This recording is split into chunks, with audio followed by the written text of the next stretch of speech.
Hello everybody and welcome back to another episode of Vegan Proteins, Muscles by Brussels Radio. My name's Giacomo. And I'm Danny. And this is our 78th episode.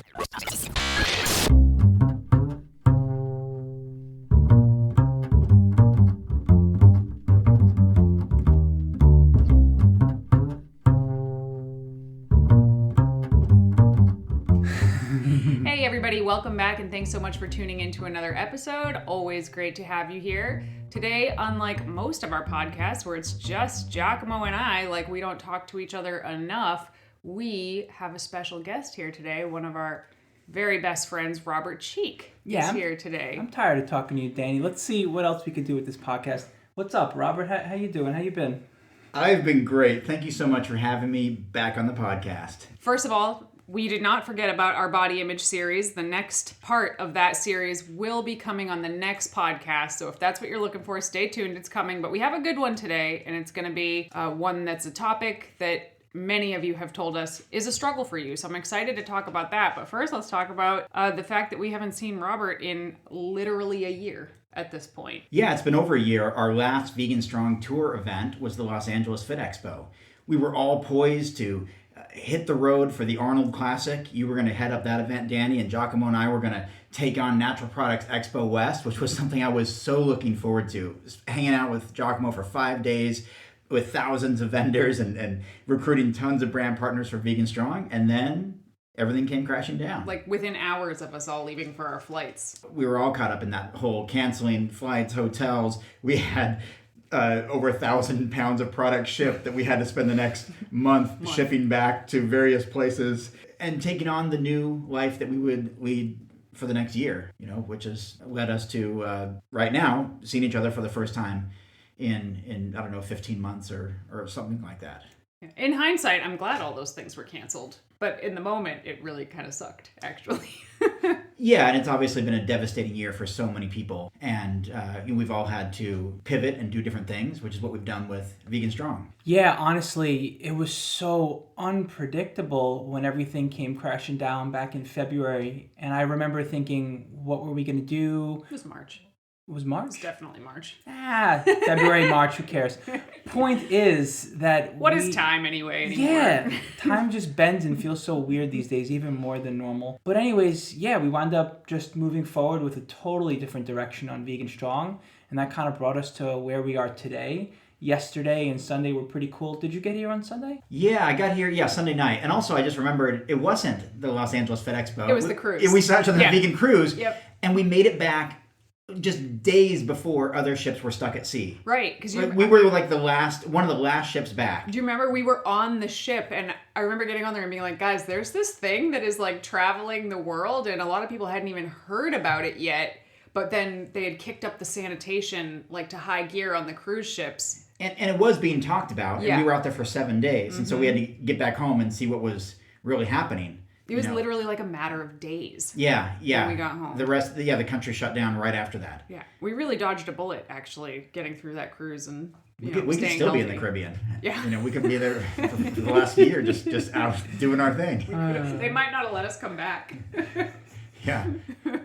Oh, gosh. As many of you know, because we've talked about it on the podcast a bunch of times, we have been doing these Vegan Strong subscription style boxes where you get all these products for $50 and we send you all of these fun vegan snacks and full-size products and coupons and all of that. But this weekend we did something very different for Vegan Strong. We actually filmed a pretty intense segment about Vegan Strong, which I believe is going to air on Fox Business sometime in April. And that's what Robert is here for, was so that we could film that. Yeah, we spent 8 consecutive hours filming yesterday. Lots of different scenes, interviews, food scenes, fitness, working out, walking along the water, the riverfront, hanging out and answering questions that are common for those who are new to a vegan fitness lifestyle. So it was really fun and hopefully productive, and we'll see what happens as it airs on national TV and has the opportunity to potentially be seen by millions of people. Largely non-vegan people, which we're really excited about. Fox Business is not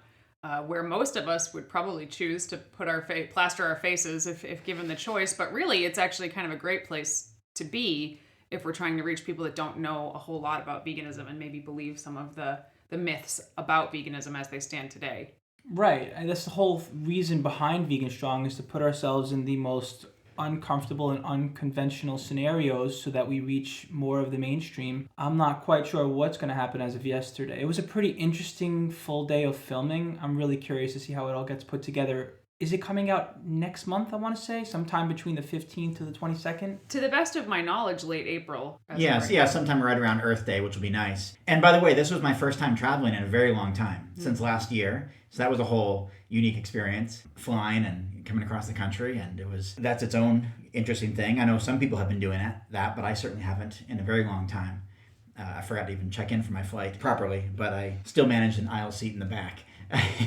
It was great, and really happy to see you guys too in person after over a year, and all of us not doing a whole lot over the last year as far as social interaction. Yeah, you're like the first human we've seen that isn't each other in a year, basically. Other than my mom and the kids, I don't really think we've seen like any other human beings. So this was the most excitement we've had in a long time, which is kind of funny. Yeah, so basically we've been tag teaming and high-fiving one another virtually and showing up even though all kinds of stuff has happened over this past year.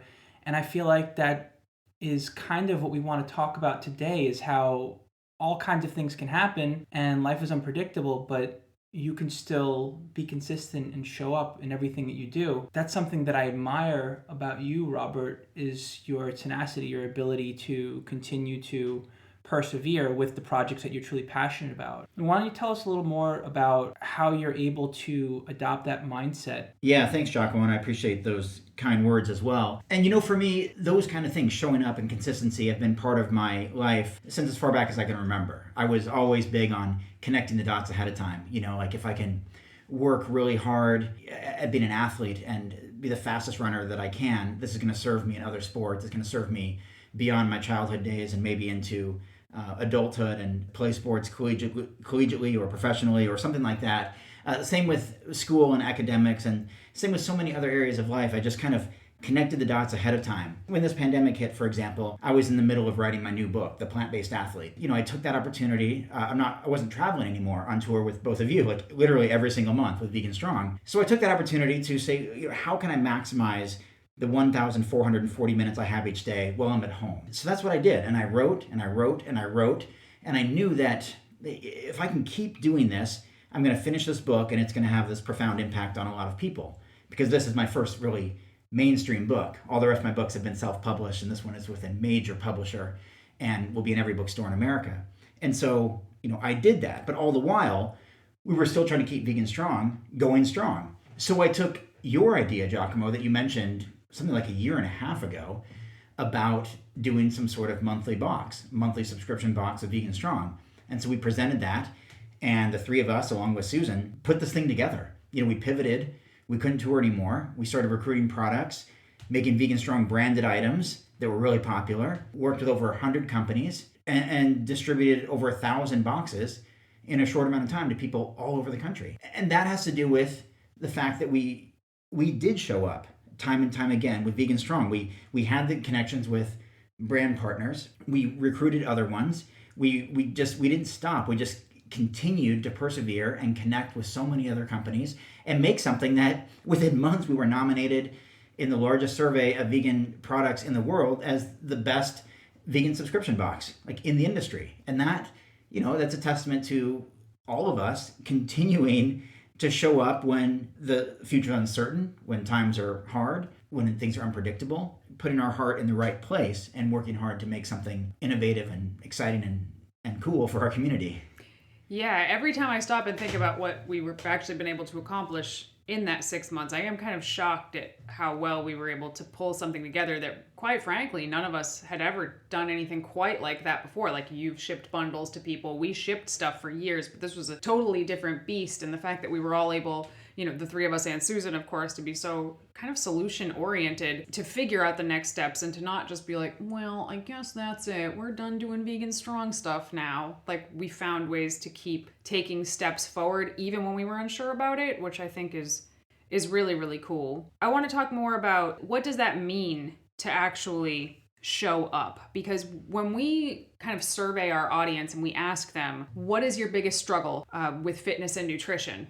we expected people to say, I have a hard time getting my protein. I don't know exactly how much to eat. What body parts do I train on this day? That's what we anticipated. What we found, far and away, the number one thing people struggle with is consistency. They know what to do. They know how to eat. They know how to train. They struggle with actually doing it day after day. And it's a really hard thing to try to explain to people how to be consistent. So if you were to try to put that into your own words, from your own perspective, how would you explain that to somebody that's struggling with it? In a nutshell, it's finding meaning in the process. So what does the destination or the end result or the final product mean to you? And it may sound cliche, or it may sound like too much to comprehend or too cheesy or whatever, but that's it. If you care enough about the end result, you show up day after day to get there. I mean, that's how you go through school. That's how you go through and accomplish a specific goal. That's how you become a champion athlete. That's how you lose weight. That's how you gain muscle. That's how you excel academically. That's how you build something. Think of it as like, I'm just thinking of this on the spot, but think of it like building a freeway or something. I mean, this is going to be something that connects major cities, but you can only work on a tiny little chunk at a time. It's going to take years, if maybe decades, depending on the size of the project, building bridges and all this stuff. But you do those incremental steps every single time, and soon you have a freeway, or you have a bridge, or you have a book, or you have a documentary, or you lose weight, or you build muscle. But you have to really be focused on that finish line. If not, why bother? Right. Why get out of bed and try? There's so many other things that reach our pleasure senses, including relaxation and watching television, watching our favorite movies. And not that those things are not productive, and those are a good part of a balanced life. There's a difference between just surfing the internet for 7 hours, in addition to all the TV and everything else, and working towards something for those 7 hours that the payoff is worth more than that 7 hours of pleasure of surfing the internet, if that makes sense. So you kind of sacrifice these immediate pleasures for something that is more meaningful, that's bigger, that's off in the distance. So I think that I agree with you. I think that a lot of people understand that concept. Like, they know, like, oh, sacrifice a little now for a lot more later. But then, it's 3:00 and it's time to go work out, and they're like, I can do it at 4. I could do it at 5. Like, in the moment, which we've all experienced those moments where there's literally anything we'd rather do than like eat a healthy meal or go to the gym and put your body through, a stressful, challenging workout. So in that moment, how do you convince yourself to go do it? Yeah, exactly. And that's a great question. And here's what you do. You take the initial first step. So sometimes we're, especially a lot of us who've been working from home for a while, we're still like even our pajamas in the afternoon, even doing professional work because we're just working from home. So it's first changing into, let's say, your workout gear. Just change into it. So you're already in that mindset. Do things like step away from the computer. If because there's always another email that comes in. There's always another notification on your phone. Oh, hold on, I got to deal with this because it's pertinent to this situation. So step away from that for a minute. Go put your shoes on. If you don't already have them on, like your gym shoes or your workout shoes, your running shoes. Take the little step that like, okay, now I've already done this. And then say, you know what? And I even emailed you this or texted you not that long ago where, I was off to do a, chest workout and maybe I'll be able to lift this weight, maybe not. I wasn't, really feeling it. So I decided I'm going to give myself, 20 minutes, see how I feel. And I ended up doing like a 2-hour workout and pressing 105-pound dumbbells. And I wasn't prepared for that. Cause I'm like, I think I even texted you like excuses in advance. Like I didn't eat enough today, and I didn't sleep as much last night. So I really don't know if I can lift these heavy weights. And I'm like, man, screw it, Robert. Like just do it. Like you're here, warm up properly, drink some water, get your stretch out, feel like you're in the element, and then go for it. And so it's those little tiny things that are as simple as in that moment of decision making. Oh, my favorite basketball team is playing right now. Like in my case, like I really want to watch this, but I'm going to go ahead and change into my workout clothes, which are slightly less comfortable than relaxing clothes, and put my shoes on, which now I can't lay on the couch. Okay, I'm going to go out the door now. And then you get yourself there and realize that I'm in this environment now where, whether it's at the gym, at your home gym, in your basement, in your garage, a dedicated area where, kind of phone is put away, computer's put away, and you just go for it. Okay, so here's my question. I'm hearing that the details are there and you focus on them. You get out and you make sure that you do what you need to do and still know that you can focus on the finish line. But my question to you, Robert, is what happens when you start to focus in hindsight on all those details and realize that perhaps they weren't getting you to the finish line that you envisioned? How do you accept that the evolution of a project that you were working on, or a personal passion, or your job, or whatever it is, how do you accept the fact that the evolution and the finish line that you were looking at isn't necessarily going to produce the outcome that you had hoped for? What do you do to continue to push forward in a scenario like that? Yeah, that's a great question, Giacomo, and it happens all the time. What happens when you're an athlete and you have a sports injury? Man, all that work for 6, 12 months or years, and now I'm out for 4 months or whatever. You tear your ACL or your Achilles, or you tear a disc in your back, or you've got a frozen shoulder, or whatever it is. Stopping and not making more progress is not going to get you back on track and get you there in the future. It's just going to make you stagnant or even regress a little bit. And so it's accepting those things. And it's not just that. It's not just an injury. It could be financial impact. It could be a loss of a job. It could be an emotional, loss of a loved one or something like that. These things come up all the time, and it's how we respond to those things, and not just that expression, because those make motivational posters all over the place. It's not what happens to you, it's how you respond. It's not how many times you get knocked down, it's how many times you get back up. It's not this, it's throw in whatever motivational quote you want. Those are kind of there for a reason, because that's how a lot of people have responded to these things. So yeah, sometimes you realize, man, I've been working at this so long and it's just not working out. But but if it's meaningful to you, stopping and giving up and quitting isn't going to get you there either. So you decide, is this actually important to me? And then you make that decision. And so I have someone in my life going through that right now, doing a higher education program, seeking a master's degree, but it's going to take years to do. Do I want to keep doing this? The stress of this academic higher education challenge on a daily basis, is it worth it for something that's 5 years away? Well, you have that conversation. What does it mean to me? What's that going to feel like, at graduation, or with that, or with that title or whatever? And maybe you say, what? I would rather not deal with the stress the next 5 years and do something a little bit different. And that's when you just restructure, reprioritize, and pick something new. You haven't always been a bodybuilder.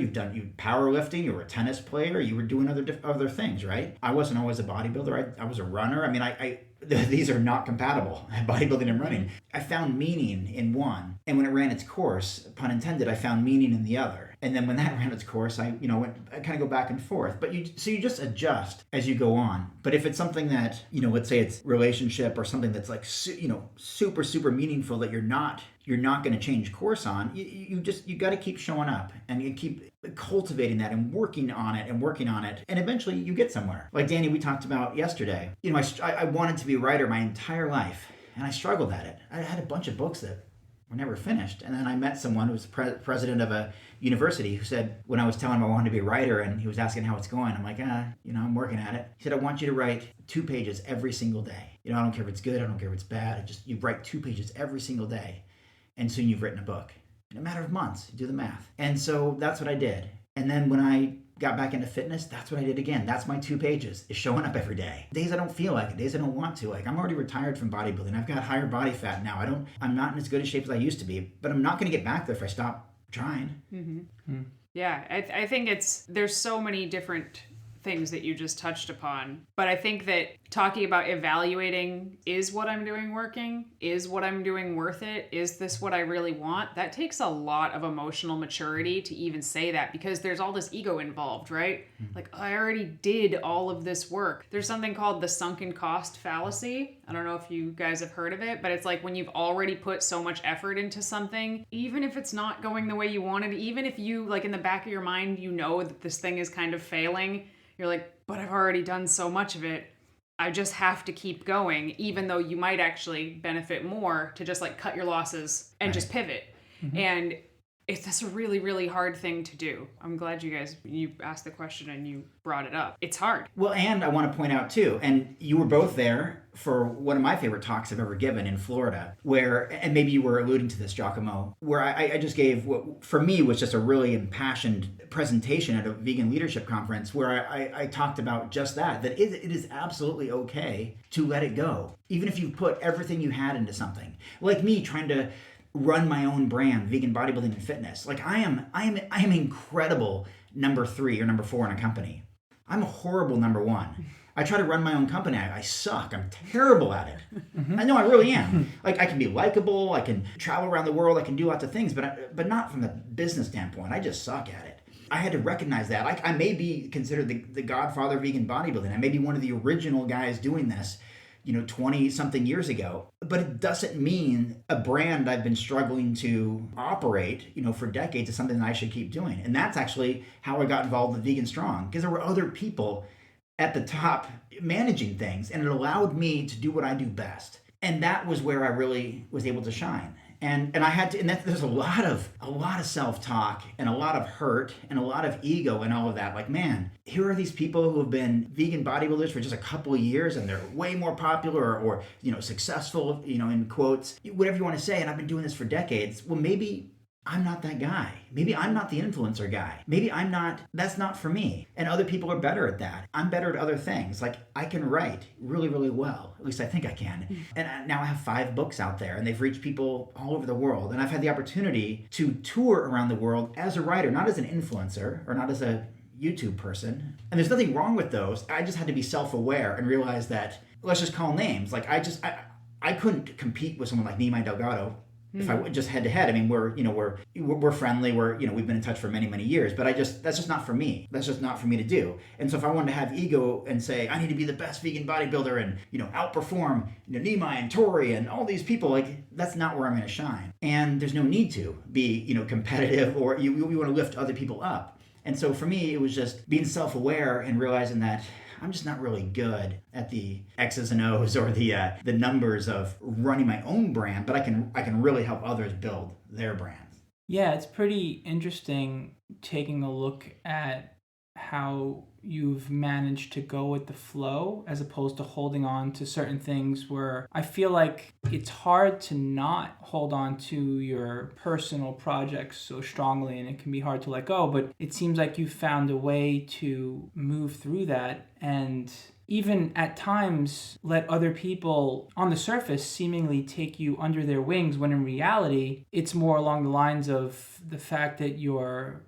letting yourself work with others, and your best self shines through by you being able to showcase your strengths, as opposed to trying to literally take control over what you started and see it through, which isn't necessarily going to be the best outcome.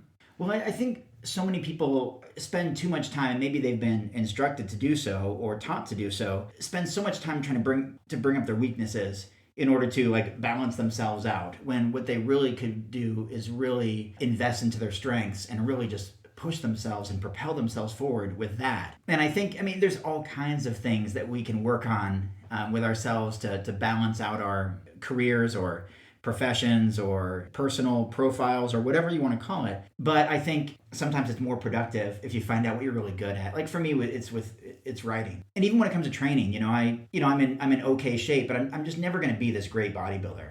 And I mentioned just on another podcast the other day that, people still call me, and I appreciate it, the godfather of vegan bodybuilding, but I was really never that good. I was just early. I wasn't a great bodybuilder. I really believe that I was. And you were very vocal and passionate about it. Yeah, I was a that loud took you mouth. Very far. Right. And I got criticized pretty heavily. I deserved it because I was in my 20s, early 20s, and I thought I was like, the next big thing. This is like early 2000s. Early internet, early forums, MySpace. Giacomo remembers that. Maybe early Facebook, and I thought I was like the next big thing. I even made this comment one time. It's silly, but it was also like 20 years ago, where I was getting criticized, especially by a lot of the European vegan athletes who didn't have as much self-promotion and ego as the American vegan athletes. And this is, again, 20 years ago. So they were kind of criticizing me, I think even on my own website. And I said, well, I made something along the lines of, well, it's like when, all golfers are pretty good, but then Tiger Woods comes along. What's up now? I had that ego. I had that, I'm the new Tiger Woods here. I'm taking over this thing. And I was already there originally anyway. But I wasn't really that good. I was very loud. And like you said, I was vocal. And I gave a bunch of presentations and all that. But those end up, in a funny way, as we talked about last night at dinner, that served me well too when it came for me to get bigger opportunities, like with Vegan Strong and touring around Asia and Australia and Europe. It's because I had been so vocal for so many years. And even though I wasn't great, I was always out there flexing and all that. And so when people thought, hey, I need a vegan athlete to speak at my event, my university, my big festival in Sydney, Australia, like, oh, this Robert guy, he's one of the few out there that's all over the internet. I'm going to pick him. And now it's obviously a much busier and noisier internet world, and I've been... Smaller fish in a bigger pond. Exactly, exactly. And that's okay, because that means the movement is doing the right thing. Exactly. That's been like the big paradox that you, just as business owners, as vegan athletes ourselves, it's such a weird thing, because it's like, man, once upon a time, we were the only place you could get vegan protein powder. Do you remember? And, that was something we had to face was, not that we were bad at owning a store or whatever, but just that the world didn't need us anymore. If I can walk a mile from my house in Haverhill, middle of nowhere, Massachusetts, and walk in a CVS and buy a tub of vegan protein powder, who needs our little specialty store anymore? And we had to face that and realize, maybe we should pivot here. It turned out to be one of the best things we've ever done. But the fact that the community grows bigger and bigger is something we're really, really happy about. But there are also downsides to that too. Not just from a personal perspective, but also not all of the people in the community have people's best interests at heart. Yeah, and some people, I think it's fair to say, some people have their own interests at heart. For too. sure. Where I can remember being someone who's vegan since the 1990s, mid-90s, 95, 96, 97, that era, where the community was so much smaller that we all seemingly had the same motives, the same interest, was reducing animal cruelty any means necessary. It was a lot of different things. It was education. It was little booklets and literature. It was protests. It was writing to Congress people, or you're writing to your local representative. It was getting laws passed. A lot of this was like, really, a lot of it was like structural change. It was like trying to get laws passed, and really meaningful stuff. And it's over time, it's grown into much more of a personal ego thing, where by identifying with veganism, you can really raise your reputation. You can elevate yourself. Yeah. Again, which is great if that is used in super positive ways. And I'll tell you, one of the hardest things about writing my recent book, which I've been working on for years, in fact, all the way back to 2013, I submitted a proposal for this very book to tell the compelling stories of the world's greatest plant-based athletes. Almost got published back then, but it didn't. And so I revisited it in 2018, and here we are. It comes out in June. One of the hardest parts was that I wanted to tell these stories about all these compelling plant-based athletes, including many that I met, Mike Tyson and all these others. Well, it turns out, a lot of the celebrity type athletes didn't stick with it. Right. NBA stars, whether it's, like I said, Mike Tyson or Serena Williams, who's off and on. I was still able to interview a lot of great people, Rip Esselstyn and Brendan Brazier and Scott Jurek and Rich Roll and Fiona Oakes and Dotsie Bausch and Megan Duhamel and all these people. But I was initially going after these big superstars who have used vegan as a label, but were no longer vegan, and in fact sometimes went back to being pretty non-vegan. Right. And so it's just a different environment now, and we've all had to kind of course correct and adjust and adapt to it and still be true to ourselves. And that's where, again, I think the consistency and showing up aspect again has served me well with this new book, for example, where you could easily say, Robert's washed up. He's kind of old news. He's just not on everyone's radar anymore. But because I had spent all those years touring, speaking, meeting key people, I've been a speaker on the Vegan Cruise for 10 consecutive years. I know you've been on there for years now too, with the biggest names, Dr. Campbell and Esselstyn and Greger and Barnard. Like, I've nurtured those relationships for decades, and so now, when I do have a new book, it's very likely going to do very, very well, and it has been endorsed by some of the biggest names, including, the Mount Rushmore of the vegan world, like John Robbins from Diet for New America, who endorsed the book, and T. Colin Campbell and Caldwell Esselstyn, and people who are some of the biggest figures. But that's because kept going, kept showing up, kept writing, even though I wasn't selling as many books and people weren't as interested. Well, that's the thing. If you're always looking around to see how other people are performing compared to you, we did talk about this on the last episode, which is about body image.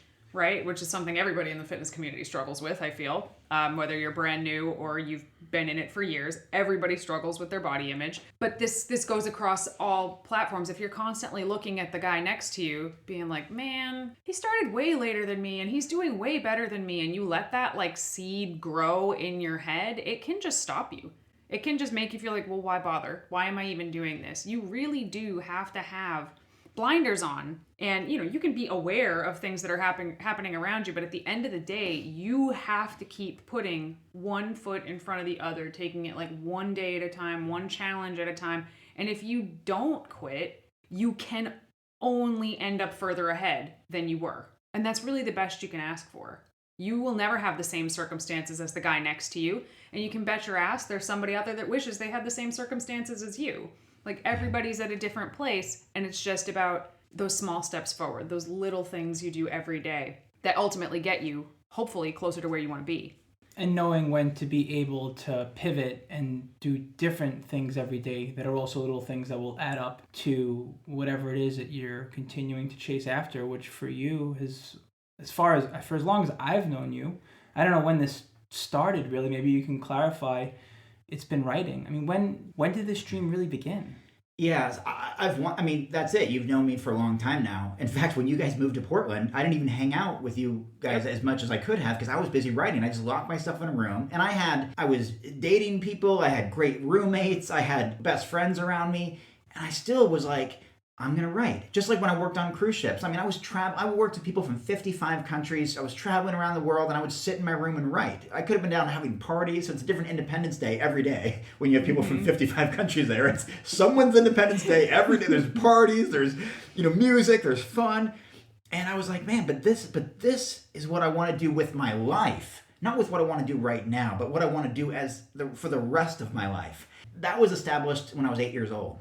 Third grade. And one of the coolest things to this day is that I'm currently in touch with my third grade teacher, Mrs. Young, who first kind of lit that fire in me to write because I was writing all these little stories and she laminated the books in our class and I kept them. I still have them. I kept seeking that out. It wasn't just a project for me. I mean, maybe you guys don't even know, but even in high school, check this out if you don't know, I had my own one-on-one writing coach. Like a woman who, she didn't teach at the school. She came in and was like a guest teacher with something called long smooth underline. I think it was, long smooth underline. It was a way of reading. Mm-hmm. Sorry, I had to think of it for a second there because it has these initials, LSO, I guess. Long smooth underline, or LSU. Sorry, I'm trying to remember something 25 years ago.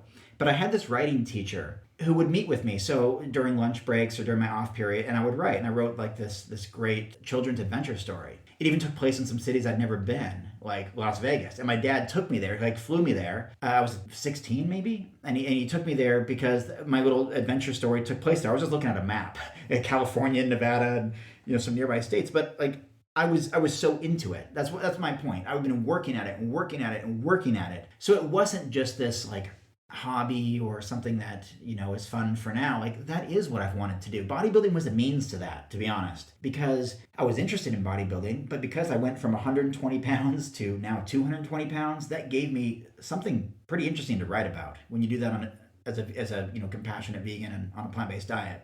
So now here I am, my fifth book, and this particular book with the world's second largest publisher, and then we even turned down an offer from the world's number one publisher, and many other offers. We decided to go with this one. This has literally been 33 years in the making because I kept showing up.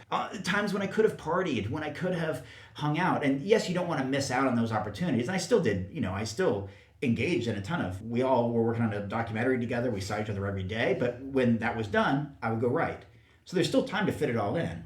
Even if you're working 40 hours a week or whatever, you find your passion project and you just work at it and work at it and work at it, and you show up every day. And so writing has meant the world to me, and it has served me well. And when I've strayed from that and tried to be someone I wasn't, even an entrepreneur, I use that word sometimes, but I'm a little bit uncomfortable with that because I'm not very good at it. A lot of people are way better than I am. I mean, most people are. And not that we compare ourselves to others, but I also just compare myself to the result. And I'm not that good, but give me a pen and paper and give me a keyboard and I can come up with some really interesting things. And so that's all been part of it. Understanding what I wanted to do and how it would serve me and the community, and knowing what I had to do to get there, which was do something every day. Okay, if I'm hearing you right, 8 years old, third grade teacher, was it Mrs. Young? Mrs. Young, Carol Young, was my third grade teacher. I mean, we're still in touch today. I hope she's, one of the first in line to get to see the book when it's in stores in my hometown. Okay, so Mrs. Young, third grade teacher, 8 years old. You came onto this all on your own, the thought of wanting to write? Well, that's the interesting thing. So my father has written about 15 books, college textbooks. So not necessarily this kind of writing that I was doing. I was mostly writing kids' books, and of course I was a kid at the time. But there's no doubt my dad had some sort of influence on me, because I would see him writing at night in his office. And I was less than 10 years old, but I kind of remember it and thinking like that sounds fun. And I'm sure part of it is also genetic or some sort of, DNA. I don't know exactly how that works as far as the skill of writing, but I don't have this great education, this great formal education. I don't. But I have this innate ability to write that's just there. And maybe it came from a little bit from genetics, I'm not sure. But it also just came from working on my craft, all the time. Like, some of my writing is terrible, and especially early on. I mean, I haven't even mentioned a bunch of other things, but I wrote a bunch of children's stories when I was in my early 20s, before I released the Vegan Bodybuilding book. I also wrote a 300-page self-help book, a motivational type book, called Take Action and Make It Happen. I actually submitted it to publishers all over the country in 2008. I got turned down by all of them. So, but it also wasn't all that great, looking back. Mm-hmm. Like, I just get better over time. And so, and my wife says better looking too as I age. Partly it's the beard, albeit white at this point. But yeah, just something about, getting better over time. But it's also, you get better at almost anything when you put in, it's that whole, put in 10,000 hours at something.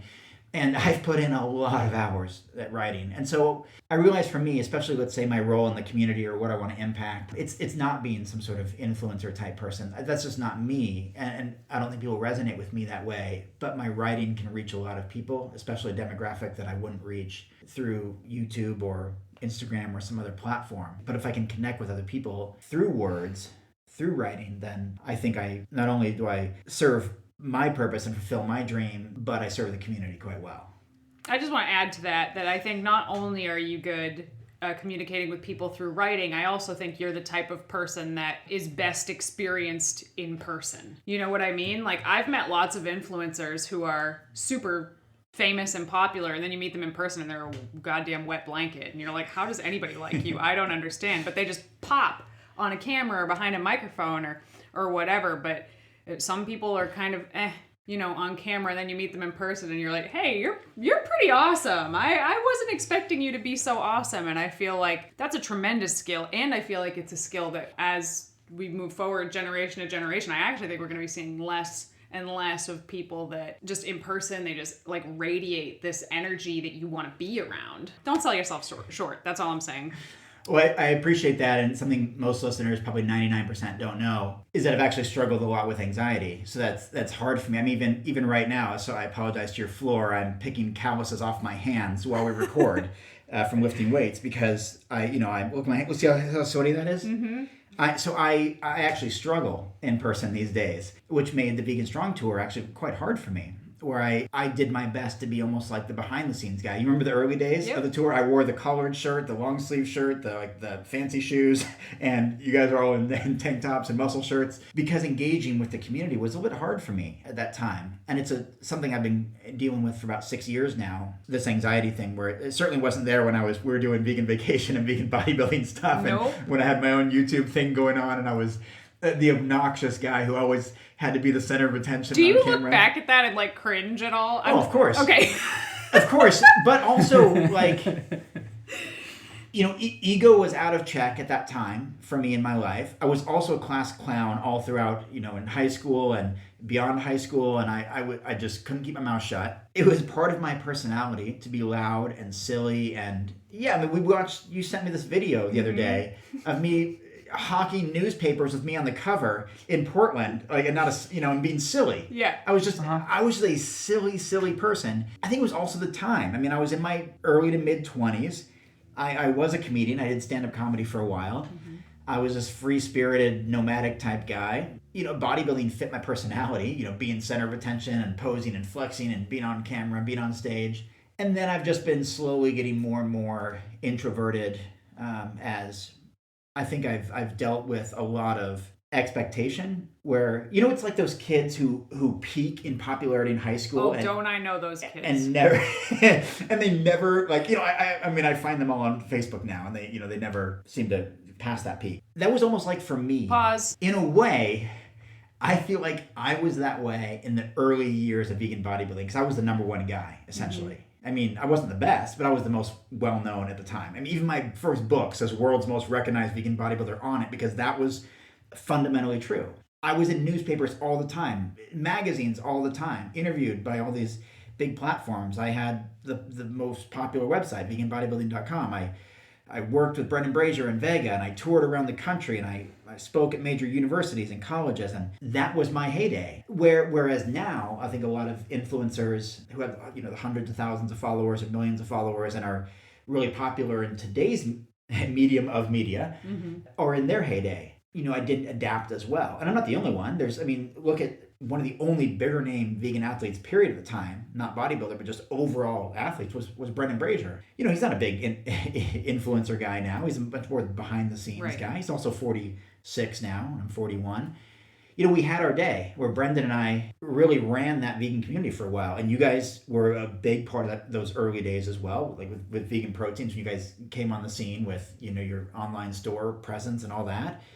And what you guys did with Plant Built was innovative, and no one had ever done anything like that, and it was big, and that's probably hard to replicate again. You could, but it's like it was that moment. We were just talking about this the other night. We were literally like, I feel like if we were to try to do Plant Built for the first time right now, it just wouldn't have had that same magic as when we first did it because it was like mind blowing in 2013. Yeah, it was it was the time. That's the thing. And that's true for all of these different things. Even like the documentaries of today that are reaching tens of millions of people.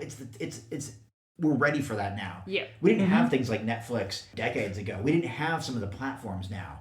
We didn't have podcasts that certainly weren't mainstream 10, 15, 20 years ago. Yeah. Where now this is a super common medium. Though I feel at times that I was early, I don't want to say ahead of my time or anything, but I was early and I'm less relevant now. Again, that doesn't mean that I quit. Right. Veganism is still as important to me now as it ever was. I still care about animal rights. I still care about my own health and fitness. I still care about making a difference. And so I can't just stop just because there's other people who are doing it better and who find more success. Like, I still want to contribute. And I just found my way to do it. And I excelled at Vegan Strong because I wasn't the number one guy, even though a lot of people probably think I am. Mm-hmm. I'm not the number one person running that organization. And I was able to thrive in that environment. And I was able to write all along the way and kind of get back to my roots and just, as we say, show up day after day. If you could leave people with one takeaway, people who struggle with this, like sum it up in one pretty little package, what would you say? What do you want to do for the rest of your life? Not what you want to do for the rest of the year or for the rest of this decade or whatever, but what do you want to do for the rest of your life? And how can steps you take today and tomorrow and a month from now and a year from now and 2 years from now help connect the dots to where you want to be? Because the rest of your life is a long time, where the immediate future is a very short time over the next year, making these small incremental goals. But what's off in the future that that really tugs at your heart, that you're super passionate about? And not some far-fetched thing, but like the dots you can connect all along the way that get you there. That's what I would encourage people to think about. What means the most to you? And then determine what steps need to be taken on a daily, weekly, monthly, yearly basis. And if you do those, if you show up, if you're consistent, if you connect those dots, you get there. I love that. I think that's really going to be helpful to people. Yeah, for sure. Robert, we're so happy that we could have you here on this podcast. It's always wonderful to see you in person. Hopefully the world will be a little more normal in the next few months and we can see each other more frequently. But I hope that our listeners enjoyed this. If you have any questions or anything that you have for Robert, you can email them to us. We'll pass them along. Maybe he'll be able to respond to you. We'll see. Yeah, just so happy to have you here, man. Robert, can you tell us where we'll be able to get a copy of your book and when it comes out? And a little more about that? Yeah, thanks, Giacomo, and thank you for the kind words, Danny. And I also want to say, it's to the audience, you're welcome. I didn't cry this time. I forgot. And not only am I a crier on your podcast, I just tend to be in general pretty emotional, sensitive guy. My new book, The Plant-Based Athlete, is out June 15th in stores everywhere, and it's crazy to think that. It's going to be in places like Walmart. Okay, there we go. You spoke too soon. No, Target, Barnes and Noble, everywhere.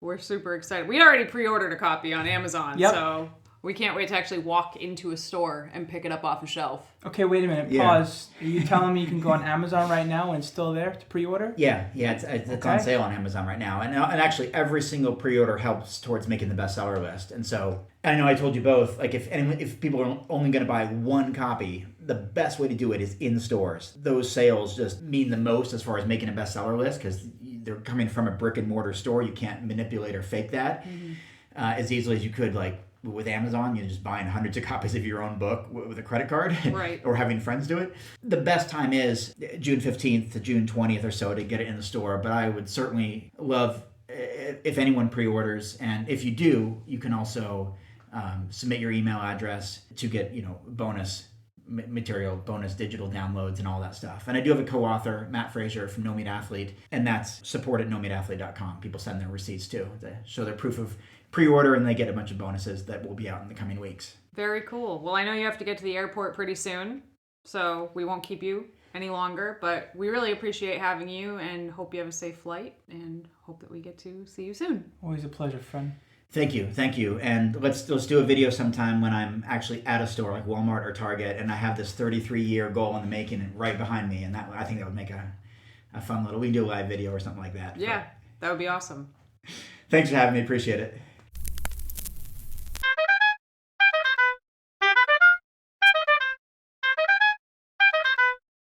Moving on to our question and answer segment of the day. Okay, Giacomo, this first question is for you. Should I take creatine daily or just on the days when I lift? What is the best time to take it? Creatine, you want to take daily, and there's no reason to stop taking creatine as long as you're lifting.